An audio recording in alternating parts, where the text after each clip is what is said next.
Bonjour à tous, bienvenue pour cette 10e vidéo sur notre étude du XRP au sein de notre projet Périple. Aujourd'hui, nous allons en priorité analyser ce qui se passe sur le marché et ne pas passer beaucoup de temps sur la deuxième partie habituellement consacrée à un thème d'étude. Nous avons besoin de comprendre ce mouvement de baisse alors que nous avons toutes les conditions requises à une hausse du XRP.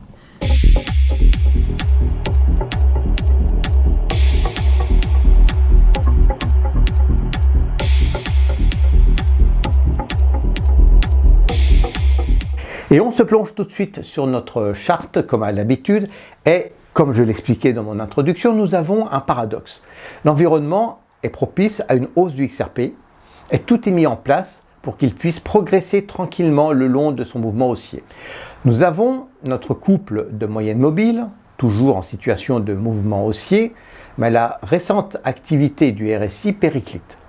Nous sortons donc de la mécanique technique pour être emmenés vers des profondeurs beaucoup plus fondamentales qui doivent expliquer cette force mobilisée contre notre mouvement haussier.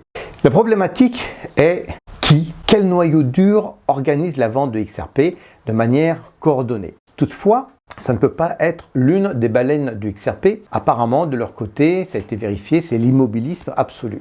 Pourtant, nous avons bien un mouvement qui nous dirige tout droit vers le niveau de 0,4450 € pour le XRP. J'ai besoin de débusquer les raisons de cette baisse. De même, aucune trace d'une raison quelconque du côté du cours du rouble contre l'euro, qui est toujours actuellement en dessous des seuils de 100 roubles. Pour 1 euro. Toutefois, nous obtenons une piste dès l'instant où nous observons les amorces de baisse du XRP sur la charte. Nous constatons que nous avons 3 niveaux importants. Il s'agit du 1er avril, du 11 avril, qui tient jusqu'au 19 avril, et le troisième débute le 23 avril jusqu'au 1er mai. Nous savions que l'inflation combinée avec l'attaque contre l'Iran, le 30 mars dernier, avait un impact extrêmement fort contre l'XRP, et cela explique la baisse de la journée du 1er avril. Puis, nous avions cette défiance de l'inflation qui agresse l'activité bancaire et, par effet de ricochet, les cours du XRP. Aujourd'hui, les fondamentaux sont ainsi retournés vers des espaces plus tranquilles. Et donc, cette baisse doit avoir un lien avec quelque chose d'autre.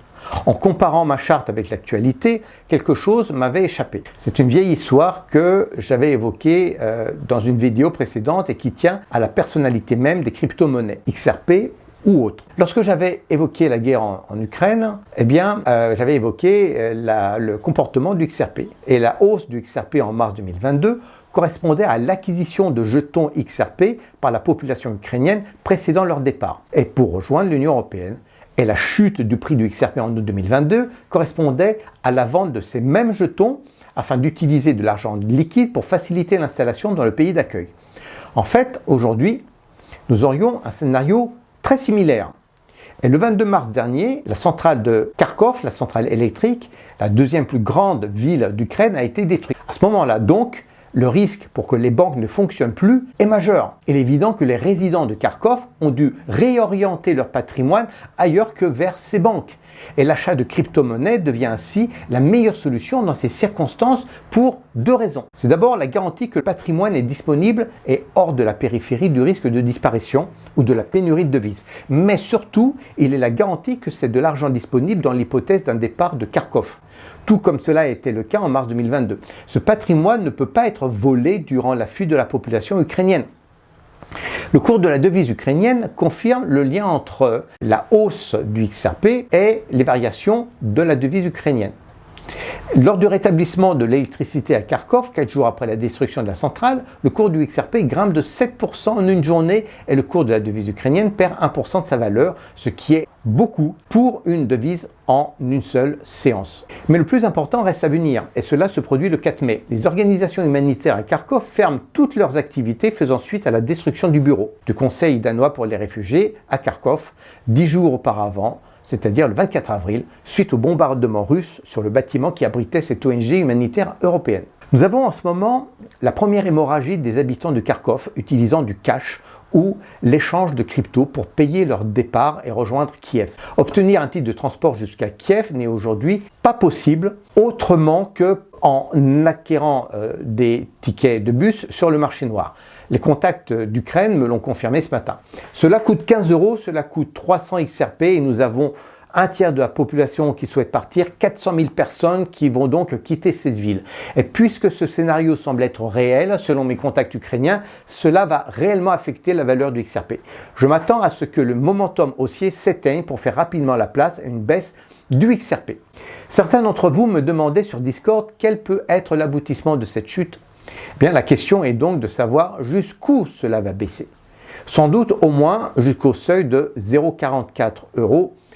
Et je dois vous dire que je ne le sais pas encore, il va falloir toujours observer la manière dont les signaux techniques vont se former.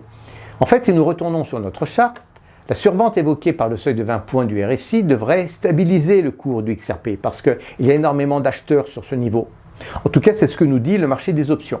L'achat des puts domine pour couvrir les risques de hausse du XRP. Nous sommes bien dans une psychologie de vente. Et vous voyez que le seuil de couverture n'est pas établi en deçà de 0,43 centimes d'euros. Donc, au cas où vous ne l'avez pas compris, nous n'achetons pas encore, toujours pas, du XRP. Et c'est une catastrophe pour notre objectif de fin d'année, établi à un gain de 50%. Et comme on dit, Noël au balcon, pas cotisons. Je vous laisse méditer sur cette semaine. On se retrouve sur Discord et je vous souhaite une excellente journée. À la semaine prochaine. Au revoir.